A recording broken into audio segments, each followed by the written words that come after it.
Right, hello and welcome to episode 12 of the Austin 7 special build. So, I should pre-warn you that this episode doesn't quite flow as well as the others, and that is basically down to me making a mistake. So, I shall explain my mistake. That bottom under tray, bottom panel of the boat tail there is the cause of all the problems. I made that straight after I made the top piece, and then I started making the side panels. And for some reason, they just wouldn't flow. I just could not get them to line up. If I altered a bit at the bottom here, it would kick out at the top, and it just didn't make sense to why that was happening. And for some strange reason, I decided to put a straight edge up against it and realized my error. And I basically made that panel probably about 15 mil too narrow. And what I was trying to do was get my side panel to join that bottom panel and kick in too far, hence why it wouldn't actually sit right on the body. Which, once I realized this, I then had to rectify it. So I made a new panel there, and I've made new side panels, and now it sits perfectly as it should. But what that meant was everything that I'd recorded was completely scrapped, because that's not how I'd done it. I've managed to piece together enough to make a new episode. There's some bits I've missed out purely because I just wanted to get the car done. I just didn't want to film everything like I had done before. But hopefully this episode makes sense to you and you enjoy it. And yeah, basically the car's coming together and I'm happy with the result so far. So I shall kick on and show you what I've done so far. Right, okay, so I'm going to start with the back end here. My join is going to be on this rib through here, so that's my reference point. I've cut out a rough template. So what we don't want is a huge amount of excess, because obviously that just makes it more difficult to shape. But what I'm going to do here is just offer it up to the back, and then I've got it on the rib there. And what I want to do, because what I've done with this transition here is basically cut it halfway through its radius. So what I want to do is just, again, eyeball it where I want the radius to start. Oh no, I've got a bit of excess over here, so I'll chop that off. And then I want the transition coming up through there like that. So that's just a quick reference point. So what I'll do is now take this over to the wheel and just start turning that edge over.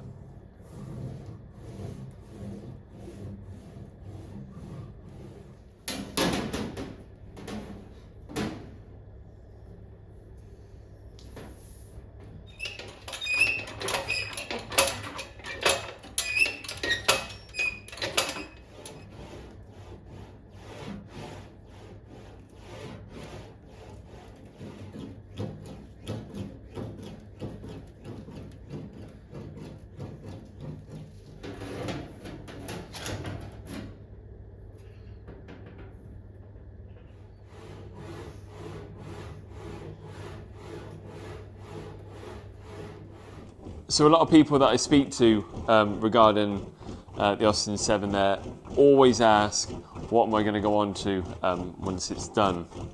And the truth is, I haven't really got a clue. And this is possibly something I really should be thinking about at the moment, because I'd like this car to be on the road by about May time next year.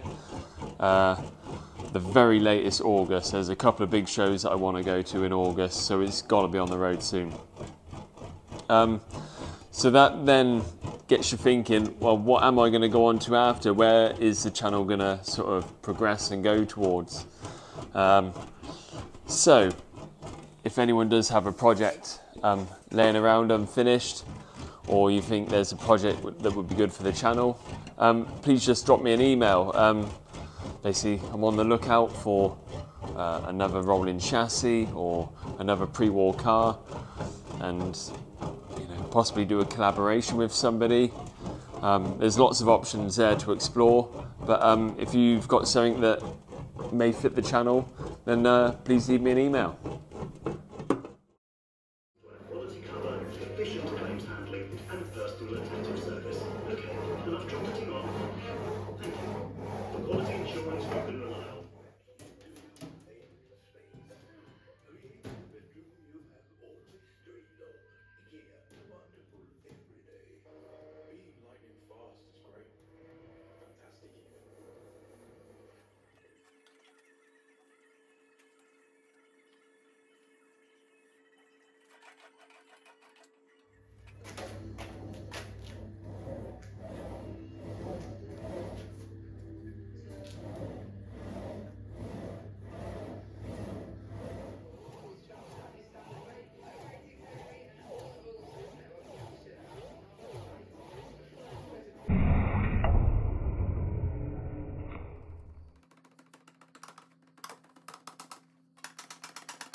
Right, okay, so I'm about to start the TIG welding process of the 2 panels and making that 1 panel. So, I'm just going to run through my setup as I get asked this quite a lot. Obviously, AC for aluminium, and I'm going to tack on about 66 amps, it's on there. So, I'll probably weld on that as well. I always use the trigger, I don't use the foot pedal, but that's just my personal preference. I've done it for so long where I can kind of gauge what the metal is doing and act accordingly. But a lot of people like to use the foot pedal and just use it like an accelerator, because that's what it's there for. I should use it more, but I don't. The TIG rod that I'm using is 1050. This is a 99.5% pure rod. That allows me to create a strong enough join and allows me to hammer it up after without the weld cracking. So there's this myth within the industry that if you use TIG rod, it's going to crack. So what normally happens if that, or has happened if that is the result, is they've used a rod that contains too much silicone. So silicone becomes brittle once it's hammered and hardened, but that's like a fabrication rod. So that's 5% silicone. Hopefully you're with me on this if you're interested. So yeah, if you weld the panel with a 5% silicone rod, it will look exactly the same. It just becomes brittle the more you work it after. So hence why I use the 1050 rod. So hopefully that gives you a little bit of an insight. Now I'm going to crack on and weld it.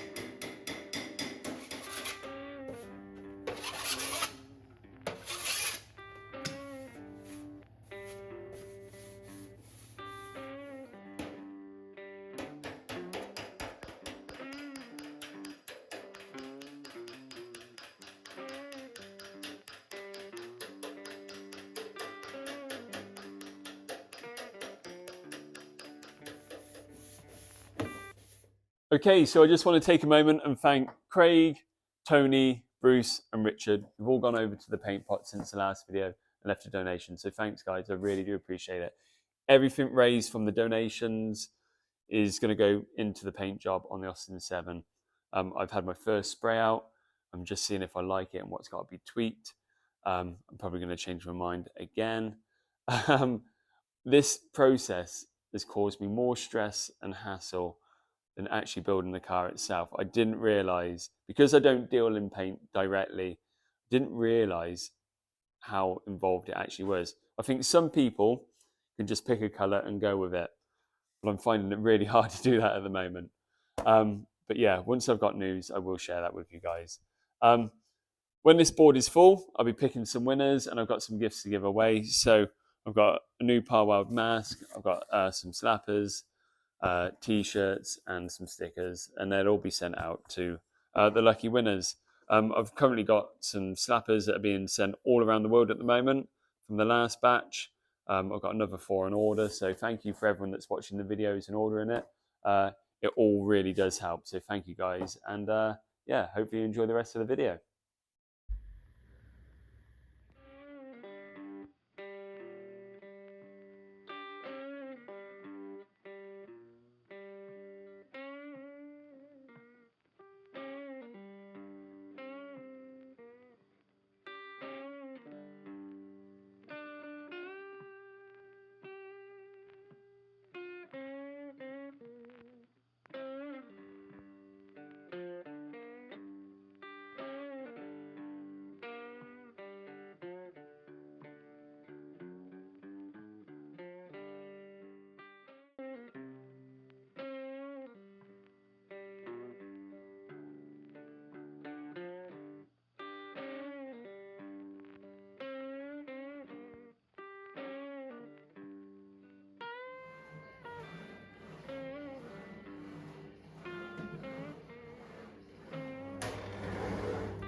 Okay, so what I've done is basically I've trimmed this down to the shape that I want it on the edges, and I've offered up my side panel, used this as reference, marked it, cut it to it. So now I've got a nice gap all the way along. It's located in certain areas so it won't move at all. And what I'm going to do now is just go along and tack all of this into place. Only this boat tail, I'm not going to join it to the side panel here. That's a later process. But for now, if I can get both stages all tacked up and welded, that would be great for this episode. I don't plan on doing the bottom just yet. I've got to work on the bottom panel. I've got to do a light section for the brake light underneath. There's a few things I need to do, so I'll join that at a later date.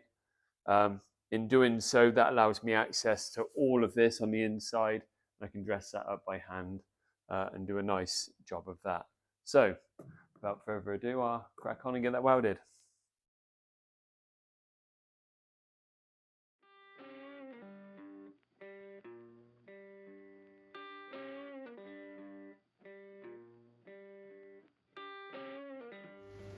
Right, okay, so now that's all been tacked, what I've gone and done is basically take the top off every single tack weld inside and out. That just allows me to get the panel level all the way along. So that's the next process. I'm just going to hammer and dolly that up. Shouldn't take too long. Once that's ready, I'm then going to get some acetone, clean the surface, well, scotch it first, then acetone it after, get rid of any debris and make that a nice clean surface, and then weld that on, I don't know, probably close to 70 amps all the way along. I'll check the penetration on the inside, and then what I'll do is probably whack it up to about 80, and then just fuse all the penetration on the inside. So I weld it twice.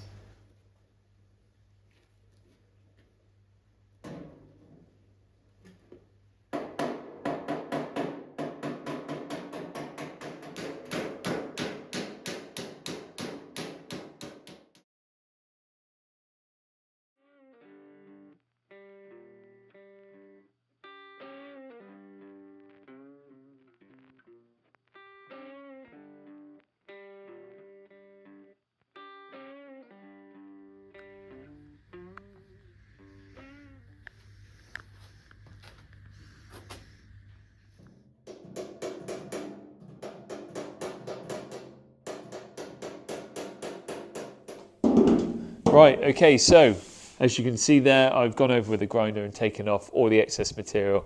So now what I'm going to do is basically use hammer and dolly, slapper, file, and basically get this looking smooth.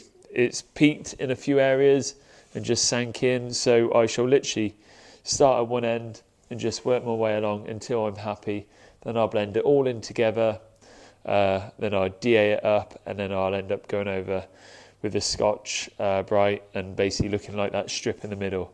I'm going to talk you through the whole process. This is quite a nice process. This is what all your hard work and preparation has basically led to. So we're very close to finishing this section here, and it's nice seeing it come together. So I really look forward to doing this part of the build.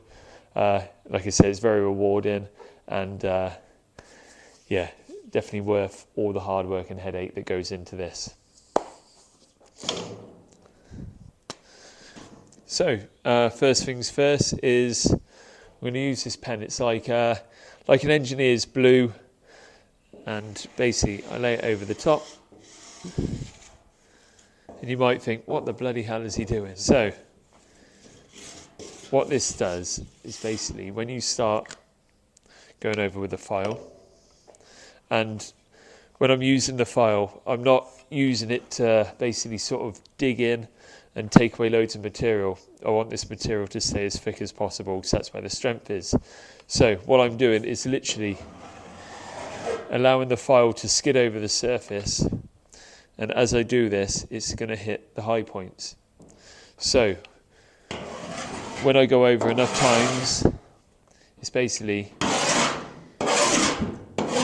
going to paint a picture of the highs and lows, and then that's for me to interpret basically, whether that's a high spot or a low spot. If it's a high spot, I use a hammer and dolly and a slapper to dress that down. If it's a low spot, I use a hammer on the inside and just dress it up with a block on the outside. And it's literally just repeating that process until all the blue has gone. I'll keep applying it and double checking, and once all the blue's gone, I then know it's pretty good, and then I move on to the next stage, and then I literally just keep blending it, going backwards and forwards until I know that whole panel is nice and smooth. So this is the first stage.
Right, okay, so now I'm going to DA all of this up. And if you're wondering what the masking tape is, that's just to keep it within that section there. I'm not going to have loads of random DA marks all over the place. I think that looks messy. By containing it either side of the tape, it basically puts a nice, clean, crisp line on it. So when I then DA it, when I then go over with the Scotch, it looks really nice. I think the way you present your panel is also really important. If you're restricted for time, I completely get it. But if you can show a bit of pride in your work and just finishing it off nicely, that will then hopefully shine through the whole project and in everything that you do. So that's just one thing that I really like to do. I did get asked quite a lot in the last video about the finish, and is there a step? And there's no step at all. So once you DA it, you then literally go over the top with some Scotch and just smooth it in. All you're doing is just creating a nice surface finish. Nothing more than that. It's just something that's very, is a visual effect and pleasing for me. And seeing that it's going to be around the workshop for a while and I've got visitors coming to see me, it's just nice to present it in this way. So that's just a me thing.